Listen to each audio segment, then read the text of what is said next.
Is this a buying opportunity, or should investors be a little concerned about the growth of these companies long term? So, Frank, that is the question. And I've been thinking about it much of the night, anticipating my wake up call this morning. I think this. If you went back to 2008, 2009, I just happen to remember two purchases I made. One was Starbucks and the other one was Disney.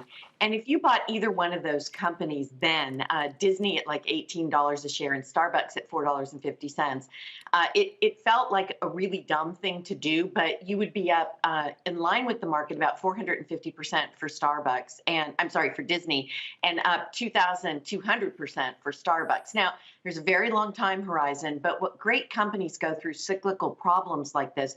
And I do actually think that Amazon's problems are cyclical. This is not Meta. They're taking costs out of the system a little slower than they anticipated.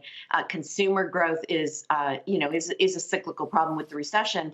I think the question is the cloud. We heard weakness from Microsoft, and now we're hearing weakness from Amazon. I think the question is that just management's tightening up like I'm doing at Laffer Tangler, or is it a crack in the cloud story? I think it's the former. I think you can buy, but there's no hurry because they're not going to be able to improve productivity in the fourth quarter. The company's usually pretty stressed during Q4. So I think you have time, but it is probably an opportunity that you will only get in a stock like this once every 10, 20 years.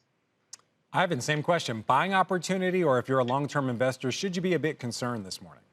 I absolutely agree 100% with what Nancy just said. You want to buy good companies when they have a difficult time, and history proves that out, and history is on the side of the bulls. So I think that Amazon, first of all, I disagree, though, in the slowing in the cloud. You may have a pullback because companies are a little cautious as we're going to an environment where we may see a significant economic slowdown. Companies are pulling back on hiring, but this ongoing migration to the cloud has a long way to go. And even what the cloud is today is going to be, if in the future, very different and offer much more high-power connectivity and processing, and the constant integration of artificial intelligence and machine learning to maximize companies' data and information has a long runway. And Amazon AWS is going to still be a major part of that. So I think there may be some caution in IT spending, which is causing this near-term weakness that, looks to be some concern for the cloud. But I think, again, we will see a shift when the economy starts to pick up back to this ongoing transition to, the hosted and hybrid and all types of cloud infrastructure that enables companies to, it really is the competitive edge. IT is a company's competitive edge. All right, so one question I think a lot of investors are asking right now. Are we making too much of Amazon Web Services missing estimates, or not enough of Apple missing on iPhone revenue estimates and also services estimates? And really, we often talk about Apple becoming more of a services company. Ivan, you first. Yes, I think that they're making too much of Amazon missing. And I think that Apple's quarter was incredible. I mean, it was really a slight miss on iPhone revenue and services revenue. And most of the iPhone miss had to do with the fact that the iPhone 14 just came online at, within the last week of the last quarter. So they really didn't get the full impact of the demand. And also the fact that they've been, had a tough time, as most companies are, getting components and ramping up production. So the demand seems to be there. And then that slowness or the delay in iPhone 14 sales also has some delay in people turning on or upgrading services. But Apple just announced a services price increase of anywhere from $1 for some of the basic services to $2 to $3 a month. And when you multiply that out from the new all-time high of a 900 million user base, that's 20 to $25 billion in additional revenue that will they will start to receive over the next 12 months. So I think that the Apple story is definitely intact, and that really wasn't a miss. All right. So Nancy, same question for you. Ivan doesn't seem to think the services revenue miss. Almost $1 billion is a big deal.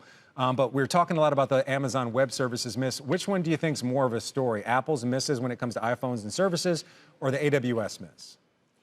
Well, I think it's the AWS miss, and I actually do agree with everything that Ivan has said related to the cloud. We saw ServiceNow's earnings come in really strong as a cloud provider. They have a different function on the cloud, but I do think this is a blip. I do think this is companies being cautious.